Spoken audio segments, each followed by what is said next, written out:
कहीं दूसरे शहर में रहने के लिए भेज देती है। कुछ दिनों के बाद, अरे मम्मी जी, बहुत दिन से पिज्ज़ा नहीं खाया, मंगवाइए ना।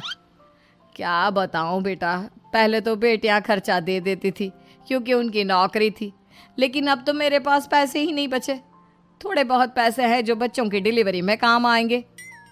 लेकिन मम्मी जी, आपकी बेटियों को वापस आने में तो अभी बहुत वक्त बाकी है। वही सोच सोच कर परेशान हो रही हूँ। सोच रही हूँ कल से दूध भी बंद करवा देती हूँ। अब दूध वाले को देने के लिए पैसे भी तो नहीं है ना।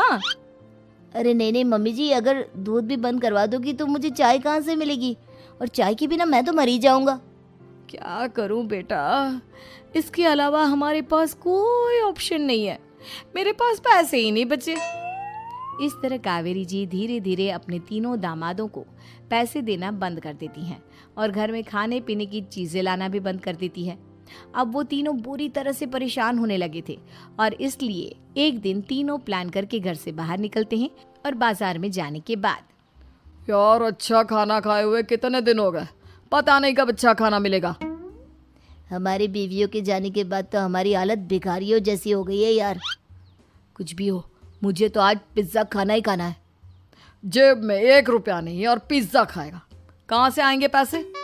अरे देख, वहाँ सामने बोर्ड पर क्या लिखा हुआ है, कंप्यूटर पर काम करने के लिए एक आदमी की आवश्यकता है। भाई मैं तो जा रहा हूँ, काम करूँगा और शाम तक पैसे लाकर आराम से पिज्ज़ा खाऊंगा। जा जा, तुझे कोई काम नहीं देने वाला, हम तो घर जा रहे हैं। चल भाई सुमित। सुमित और अविनाश वहाँ से चले जाते हैं और विवेक उस कंप्यूटर शॉप पर सारा दिन काम करके 5,000 रुपये कमा कर घर लौट कर आता है और अपने खाने के लिए अच्छी अच्छी चीज़ें भी लेकर आता है। ये देखकर विवेक और सुमित के दिल में भी कुछ पैसे कमाने की इच्छा जागती है।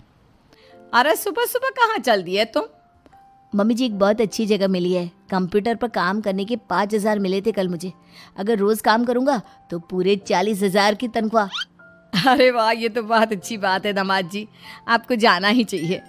सुमित और अविनाश विवेक को इस तरह तरक्की करते देखकर परेशान हो जाते हैं और वो दोनों भी काम की तलाश में निकल पड़ते हैं। धीरे धीरे उन दोनों को भी काम मिल जाता है। अब कावेरी के तीनों दामाद छोटी मोटी नौकरी करके अच्छा पैसा कमाने लगे थे।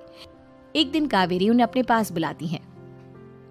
अरे वाह, विवेक 40,000 कमा लेता है, अविनाश 60,000 और सुमित तुम भी 40,000 के आसपास कमा ही लेते हो।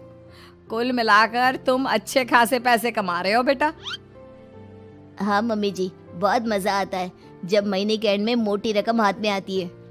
पूछिए मत मम्मी जी, घर में रहकर रोटी बना बना कर और तो जैसा महसूस होने लगा था मुझे तो। हाँ बेटा, तुम तीनों की बात तो बिल्कुल ठीक है और जानते हो, अब तुम तीनों की पत्नियां भी वापस लौट कर आने वाली है। लेकिन मम्मी जी, अभी तो उन्हें गए सिर्फ 2 महीने हुए हैं, आपने तो कहा था वो 4 महीने के बाद लौट कर आएंगी। ऐसा कुछ नहीं है बेटा, मैं सिर्फ तुम तीनों को सबक सिखाना चाहती थी कि आदमी घर में बैठकर बीवी की कमाई खाता हुआ अच्छा नहीं लगता। इस दुनिया में हर इंसान को मेहनत करनी चाहिए, काम करना चाहिए, चाहे वो औरत हो या आदमी, ताकि अपने परिवार को संभाल सके। कावेरी की बात सुनकर उन तीनों को अपनी गलती का एहसास होता है और कावेरी उन्हें सच बता देती है कि ईशा, सुहाना और मोहिनी शहर में ही कहीं दूसरी जगह रह रहे थे। शाम के वक्त उन तीनों की पत्नियां लौट कर आ जाती है और कावेरी जी का परिवार एक खुशहाल परिवार की तरह रहने लगता है।